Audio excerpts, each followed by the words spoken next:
Is there a border we will never cross? क्या ऐसी जगह हैं जहां हम कभी नहीं पहुंचेंगे, चाहे हम कितनी भी कोशिश कर लें? Turns out there are. Science fiction technology के साथ भी we are trapped in our pocket of the universe. ऐसा कैसे हो सकता है और हम कितनी दूर जा सकते हैं?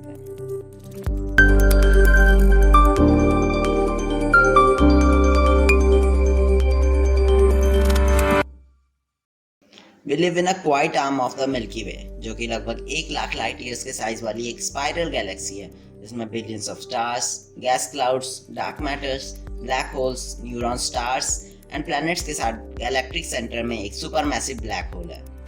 दूर से हमारी गैलेक्सी बहुत घनी लगती है, बट इन रियलिटी इसमें ज़्यादातर खाली स्पेस होती है। विद आवर करंट टेक्नोलॉजी एक इंसान को सबसे पास के तारे तक भेजने में हमें हजारों साल लगेंगे। So we can conclude that our galaxy is pretty huge. हालांकि मिल्की वे अकेला नहीं है।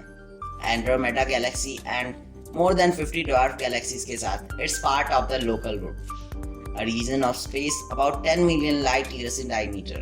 और ये local group is one of hundreds of galaxy groups in Laniakea supercluster, जो खुद उन लाखों सुपर क्लस्टर्स में से एक है जो इस ऑब्जर्वेबल यूनिवर्स का निर्माण कर रहे हैं at the present time. Now let's assume for a moment that our future is glorious. Humanity becomes type 3 civilization और कभी खत्म नहीं होती, और हम interstellar level travel sources बनाते हैं based on our current understanding of physics. In this best case scenario, आखिर हम कितनी दूर जा सकते हैं? Well, the local group. It's the biggest structure that humanity will ever be a part of.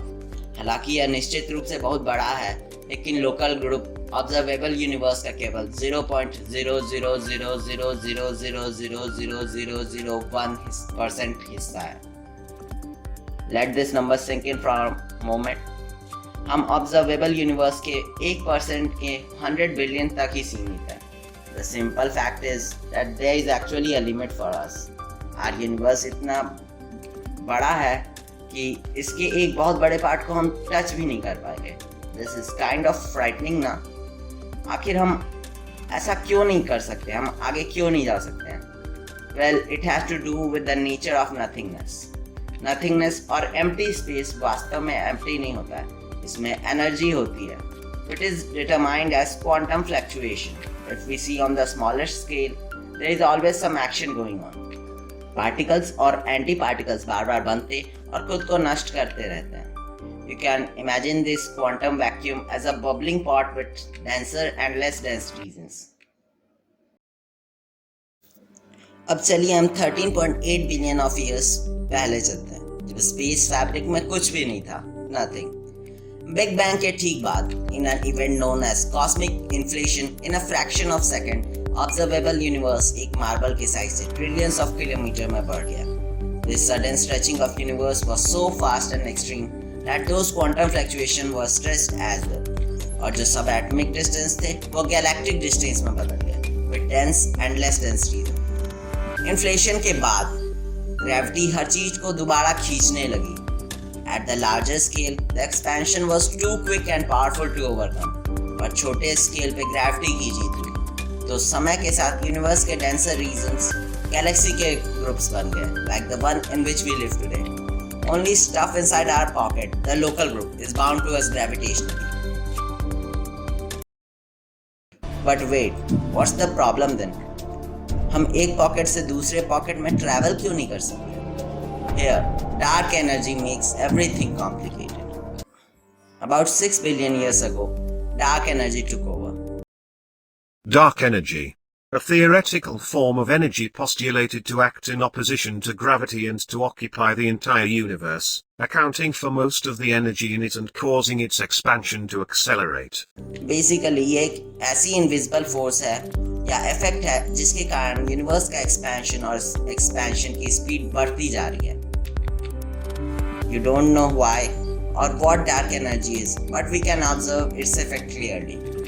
Early universe में लोकल ग्रुप के around larger cold spots थे that grew into large clusters with thousands of galaxies. We are surrounded by a lot of stuff. But local group के outside कोई भी Galaxy या structure हमसे gravitationally bound नहीं है. तो जैसे जैसे यूनिवर्स में एक्सपेंशन होगा वैसे ही हम में और बाकी ग्रेविटेशनल पॉकेट्स में डिस्टेंस बढ़ता जाएगा.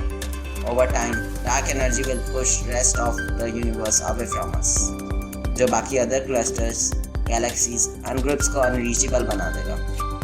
जो हमारा next galaxy group है वो अभी भी हमसे millions of light years दूर है और ये हमसे हर पल इतनी स्पीड से और दूर जा रहा है that we can't ever hope to match that speed.